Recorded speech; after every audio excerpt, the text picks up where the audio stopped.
And what about the impact on of the lack of production with regards to delivering on the contracts, the existing contracts that they have?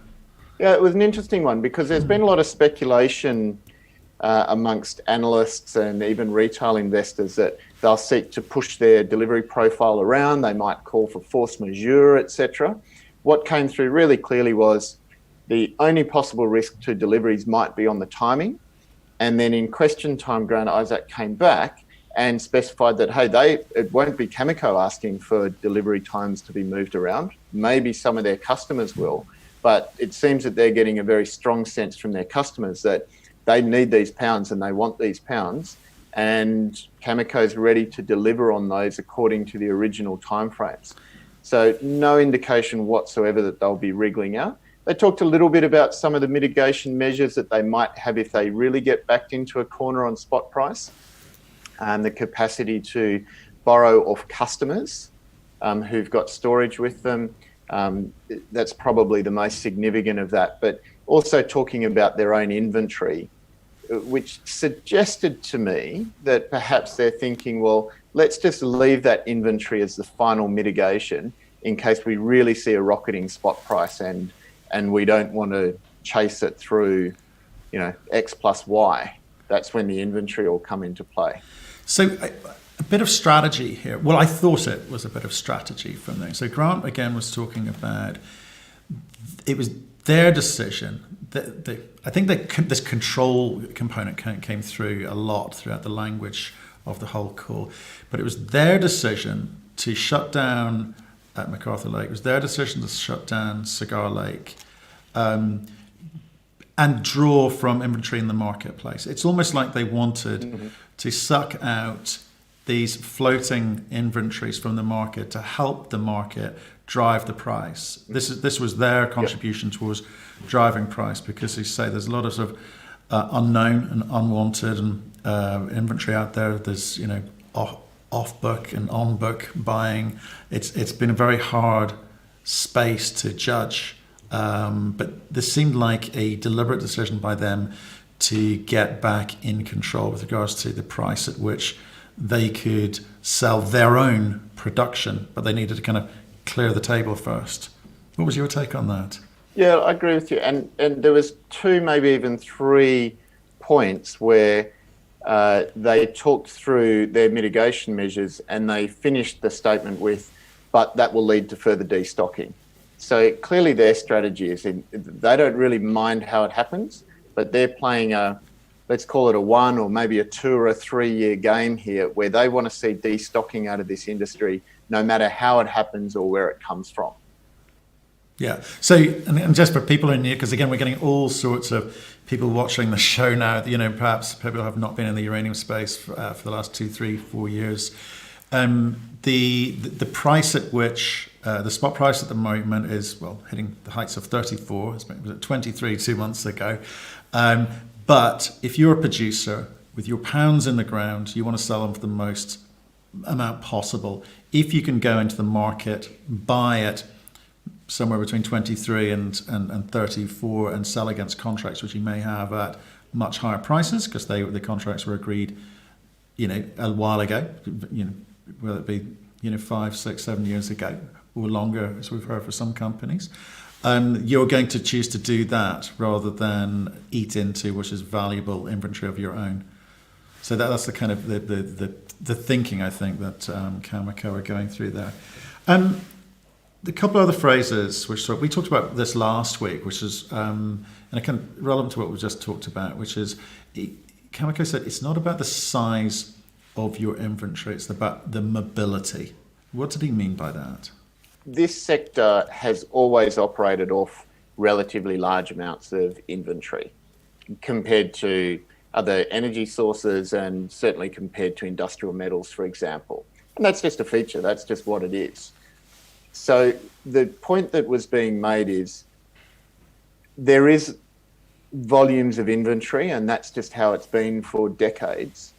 The relevant question is not really how much inventory is there and how does that compare to 10 years ago or 20 years ago. The relevant question is how mobile is that inventory? What is the capacity of people to use their discretion to sell that inventory into, for example, the spot market simply because they want to liquidate it, or they like the price that they're getting, or they're turning a trade, for example. So that's the concept of mobility. And what we discussed at length, I think it was last week's show, is a comment that Grant Isaac made, which is the mobility of inventory is inversely proportionate to price. In other words, as price goes up, there's less material around, because in this sector, people sell, generally speaking, most of the inventory that's sold is sold not really to make immediate returns or because it's traders operating on principal positions and that sort of thing. In the past, it's been sold because the people who are holding that inventory don't really feel that they need it right at that moment, and they can buy it back in the future. So the moment you've got a rising market, they rethink the idea of letting that out into the market, because they think, well, gee, I might have to buy it back at $10 a pound more, not too far from now. So that was the concept, and it came through in the context of him confirming that they've seen sellers retreating in the last few weeks, and I think Tim Gitzel said that Grant had been neck deep in the spot market, so clearly they've been quite active, and that had been the case. Whereas last year in 2019, in as many words, they said, well, look, we were almost the only demand in the spot market in 2019, and most of the material coming at us wasn't inventory, mobile inventory, but rather these producers who were selling uncommitted production. Couple of points there is, what do you think is going to happen to traders? How are they going to be affected in this environment? So we're already seeing that they're being negatively affected by two things. And for viewers, the main bread and butter that traders have been doing over the last several years has been the carry trade. And that's been a function of there being too much material. It's been an oversupplied market. And they've played what's been quite an effective role in this market to take loose pounds off the spot market, finance them, sell them forward for delivery in, say, 3 years' time, where the utility locks in a price now, which is calculated as whatever the trader can pick up those pounds for today in the spot market, plus their cost of financing, plus their cost of storage, plus whatever margin they feel that they need to make it worthwhile. So that's been good money for the traders. And as long as they've got strong counterparties and they've got customers who are good for it in 3 years' time, they're not wearing any real risk there. And they're just gluing pieces together and making a nice little margin on the turn. Now, what's happened very recently is, first of all, they've lost a lot of access to those financing facilities. So it's much harder to finance competitively those carry trades. And that's been a function of the sort of pandemic-induced financial crisis at a broad level. But also what's happened is the material just isn't available in the spot market. So they can't go to a utility and say, hey, do you want 300,000 pounds in 2 years' time? Because they can't get 300,000 pounds this week without seriously moving the market. So that's where the traders are losing out. And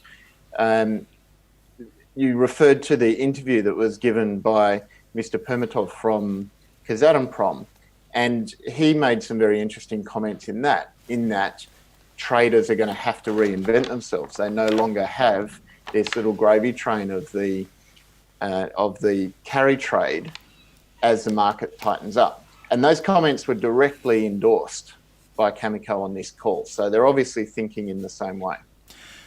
Well, let's get on to that, Mr. Permitov. Okay, so he in part talked about the way that different mines were impacted in different ways, which therefore would in fact impact different partners in different ways, because it's they do partner up, Cameco being one of them. So it's a question of what that relationship is and what percentage of that JV, how it's apportioned. So what's your take on that call, quite frankly, because he again seemed quite conservative and considered in his approach to this too.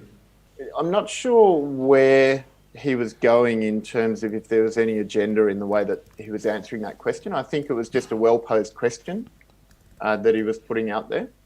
So Mr. Permatov explained that in situ recovery mines, when you slow them down, basically what you do is you continue pumping the pregnant acid back out of the ISR project. And so initially you can stop new development at these mines and continue to get your recoveries. But what they can't do in Kazakhstan at the moment is they can't do what's called wellhead development.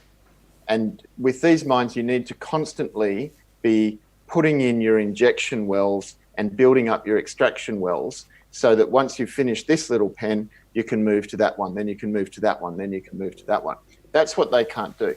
And he was making the point that the better quality assets there that are bigger, that have got their configuration much larger, they've got a longer runway that they can survive at before they run out of permeability and they run out of extraction and therefore they run out of product.